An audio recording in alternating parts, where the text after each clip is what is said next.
കേരളം പാട്ടിൽ പറയുന്ന കേരനിരകളാടും ഒരു ഹരിത ചാരുതീരം. തെങ്ങുകൾ നിരനിരയായി നിൽക്കുന്ന പച്ചയണിഞ്ഞ തീരഭൂമി. അതെ, തെങ്ങും തേങ്ങയുമാണ് കേരളവുമായി ബന്ധപ്പെട്ട് നമ്മുടെ മനസ്സിലേക്ക് ഓടി വരുന്ന ആദ്യത്തെ ഇമേജ്. തെങ്ങ്, തേങ്ങ, മച്ചിങ്ങ, ഓല, ചിരട്ട, വെളിച്ചെണ്ണ. മലയാളിയുടെ ഗ്രഹാതുരത്വത്തിന് ഒഴിച്ചുകൂടാൻ കഴിയാത്ത വസ്തുക്കളാണ് പലതും. നാം വിചാരിക്കുക, മലയാളി ഉണ്ടായ കാലം മുതൽ തെങ്ങ് നമ്മുടെ കൂടെ കൽപ്പവൃക്ഷമായി ഉണ്ടായിരുന്നു എന്നാണ്. കേരളത്തിലെ തെങ്ങ് കൃഷിയുടെ ചരിത്രം കാണിച്ചു തരുന്നത് അതാണോ? നമുക്ക് നോക്കാം. മദർ ടോക്കിന്റെ പുതിയ എപ്പിസോഡിലേക്ക് സ്വാഗതം.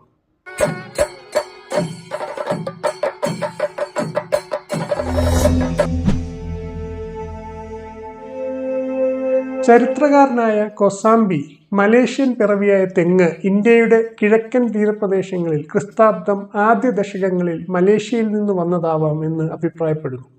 അതായത് AD 1 മുതൽ 6 വരെയുള്ള നൂറ്റാണ്ടുകളുടെ ഇടയിൽ. അതിൽ നിന്ന് മലയാളിയും തെങ്ങുമായുള്ള ബന്ധത്തിന് ഒരു 10-16 നൂറ്റാണ്ടുകളുടെ ബന്ധം ചാർത്തി നൽകാൻ തുനിയുകയാണ് എങ്കിൽ നമുക്ക് തെറ്റി. തെങ്ങും അതുമായി ബന്ധപ്പെട്ട വസ്തുക്കളുടെ ഉപയോഗവും വ്യാപകമായ നിലയിൽ വരുന്നത് പിന്നെയും എത്രയോ കാലത്തിന് ശേഷമാണ്. ഒരു വ്യാപാര ഉൽപ്പന്നം എന്ന നിലയിൽ തെങ്ങ് കേരളത്തിന്റെ ഭാഗമാവുന്നതോ ഈ അടുത്ത കാലത്ത് മാത്രം. പെരിപ്ലസ് പുരാതന കാലത്തെ ഒരു ഗ്രീക്ക് റോമൻ ഡോക്യുമെന്റാണ്. പശ്ചിമ തീര തുറമുഖങ്ങളിൽ നിന്ന് കിട്ടാവുന്ന ചരക്കുകളുടെ ഒരു ലിസ്റ്റ് അതിൽ സൂക്ഷ്മതയോടെ രേഖപ്പെടുത്തിയിട്ടുണ്ട്. തെങ്ങ് വിഭവങ്ങൾ ഒന്നും തന്നെ അതിൽ ഉൾപ്പെടുത്തിയിട്ടില്ല എന്ന് കൊസാംബി നിരീക്ഷിക്കുന്നു. പുരാതന കാലത്ത് നിന്ന് നാം മധ്യകാലഘട്ടത്തിലേക്ക് വന്നാലും സ്ഥിതി വ്യത്യസ്തമല്ല. ഉണ്ണുനീലി സന്ദേശം AD 14 നൂറ്റാണ്ടിൽ രചിക്കപ്പെട്ട ഒരു സന്ദേശകാവ്യമാണ് ഉണ്ണുനീലി സന്ദേശം. ഒരുപക്ഷെ മലയാളത്തിലെ ഏറ്റവും പഴക്കം ചെന്ന കാവ്യം. അതിൽ കൊല്ലം, കായംകുളം എന്നീ തുറമുഖങ്ങളിലെ വാണിജ്യ വിഭവങ്ങളെ വിവരിക്കുന്നുണ്ട്. ചരക്കുകളുടെ കൂട്ടത്തിൽ ഒരിക്കൽ പോലും തേങ്ങ ഉൾപ്പെടുത്തിയിട്ടില്ല എന്നത് പ്രത്യേകം ശ്രദ്ധിക്കുക. തെങ്ങ് കൃഷി വ്യാപകമായ തോതിൽ കേരളത്തിൽ നടപ്പില്ലായിരുന്നു എന്ന നിഗമനം തന്നെയാണ് വിദേശ യാത്രികരുടെ വിവരണങ്ങൾ കൊണ്ടും നമുക്ക് മനസ്സിലാവുന്നത്. 9 മുതൽ 14 വരെയുള്ള നൂറ്റാണ്ടുകളിലെ അറബി യാത്രാ വിവരണങ്ങളിലെ ദക്ഷിണേന്ത്യയെക്കുറിച്ചുള്ള ഭാഗങ്ങൾ ക്രോഡീകരിച്ചിട്ടുള്ള മുഹമ്മദ് ഹുസൈൻ നൈന പറയുന്നത്, എല്ലാ അറബി ഗ്രന്ഥകാരന്മാരും കുരുമുളകിന്റെ രാജ്യം എന്ന് മലബാറിനെ വിശേഷിപ്പിക്കുമ്പോൾ അതിലൊന്നും തേങ്ങയെക്കുറിച്ച് യാതൊരു പരാമർശവും കാണുന്നില്ല എന്നാണ്. 14-ാം നൂറ്റാണ്ടിൽ കേരളത്തിലെത്തിയ ഇബ്നു ബത്തൂത്ത, അദ്ദേഹം കോഴിക്കോട് നിന്ന് കൊല്ലത്തേക്ക് കായൽ വഴി യാത്ര ചെയ്ത ഒരാളാണ്. ഇന്ന് കായലിലൂടെ യാത്ര ചെയ്താൽ കാണാൻ കഴിയുന്ന ദൃശ്യം എന്താണെന്ന വസ്തുത ആലോചിക്കുക. എന്നാൽ യാത്രയിലെ ദൃശ്യങ്ങൾ വിവരിക്കുന്ന ഈ വേളയിൽ ബത്തൂത്ത തെങ്ങുകളെക്കുറിച്ച് ഒന്നും തന്നെ പറഞ്ഞു കാണുന്നില്ല. മറ്റൊരിടത്ത് മാലി ദ്വീപിന്റെ പ്രകൃതിയെ വിവരിക്കുമ്പോൾ തെങ്ങുകളുടെ വിവരണം കൃത്യമായി നടത്തിയിട്ടുള്ള ആളാണ് ബത്തൂത്ത എന്നുകൂടി മനസ്സിലാക്കുക. ബത്തൂത്തയ്ക്ക് ശേഷം പിന്നീട് 15-ാം നൂറ്റാണ്ടിൽ കേരളത്തിന്റെ ഉൾനാടിലൂടെ യാത്ര ചെയ്ത മറ്റൊരു സഞ്ചാരിയാണ് നിക്കോളോ കോണ്ടി. അദ്ദേഹം ഇഞ്ചി, കുരുമുളക് എന്നിവ ഉൾപ്പെടെ പല ചെടികളും വൃക്ഷങ്ങളും പേരെടുത്ത് പറയുന്നുണ്ടെങ്കിലും അക്കൂട്ടത്തിൽ തെങ്ങില്ല. ഇത്തരത്തിലുള്ള നിരവധിയായ ചരിത്ര വിവരണങ്ങളിൽ നിന്ന് നമുക്ക് മനസ്സിലാവുന്നത് വീട്ടാവശ്യങ്ങൾക്കും മറ്റും ഒറ്റപ്പെട്ട നിലയിൽ വളർന്നിരുന്നു എന്നതിൽ കവിഞ്ഞ് തെങ്ങുകൾ സാർവത്രികമായി കേരളത്തിൽ അന്ന് സുലഭമായിരുന്നില്ല എന്നാണ്. കപ്പലിന് വേണ്ട ആലാസ് നിർമ്മിക്കാൻ കയറ് പറ്റിയ ഉപകരണമാണെന്ന് മനസ്സിലാക്കിയത് പോർച്ചുഗീസുകാരാണ്. അങ്ങനെ കയർ അന്നു മുതൽ പ്രധാനപ്പെട്ട ഒരു വ്യാപാര ചരക്കായി മാറി. പോർച്ചുഗീസുകാരുടെ സമ്പർക്കം അങ്ങനെ തെങ്ങ് കൃഷിയുടെ കാര്യത്തിൽ ഇവിടെ ചെറിയ മാറ്റങ്ങൾക്ക് വഴിവെച്ചു.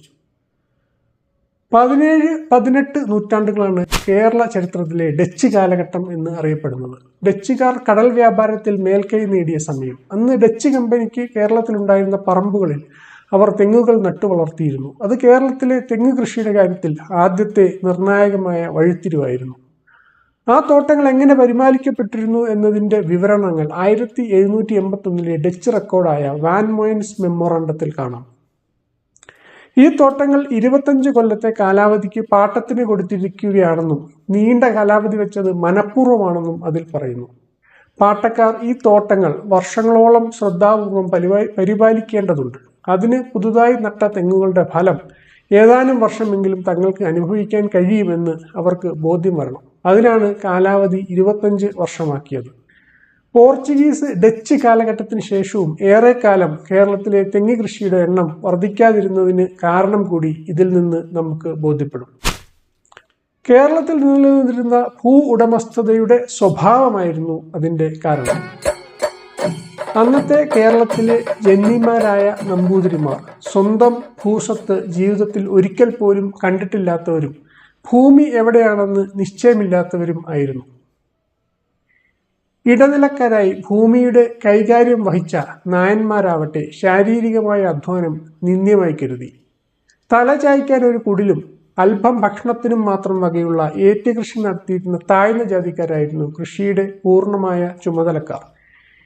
ഏതു നിമിഷവും കുടിയിറക്കാവുന്ന നിലയിൽ ഭൂമിയിൽ അവകാശമില്ലാതെ കഴിഞ്ഞിരുന്ന അവർ നിരവധി വർഷങ്ങളുടെ പരിചരണം കൊണ്ട് മാത്രം വളർന്നു വരുന്ന തെങ്ങിൻ തൈകൾ നടുകയില്ലല്ലോ. അവർക്ക് അതിന് ഒരിക്കലും കഴിയുമായിരുന്നില്ല. അവരെ സംബന്ധിച്ച് സാധ്യമായ വ്യവസ്ഥാപിതമായ ഏക ഉൽപാദന കർമ്മം നെൽകൃഷിയായിരുന്നു. കേരളീയ കീഴാചാരങ്ങളോട് ബാധ്യതയില്ലാത്ത മൈസൂറിൻ്റെയും ഇംഗ്ലീഷുകാരുടെയും ഭരണത്തിന് ശേഷവും മലബാറിലെയും തിരുവിതാംകൂറിലെയും കൊച്ചിയിലെയും ജന്മിമാരുടെ പാട്ടഭൂമികൾക്ക് 12 കൊല്ലമാണ് വ്യവസ്ഥപ്പെട്ട കാലാവധി എന്നായിരുന്നു നിയമനില.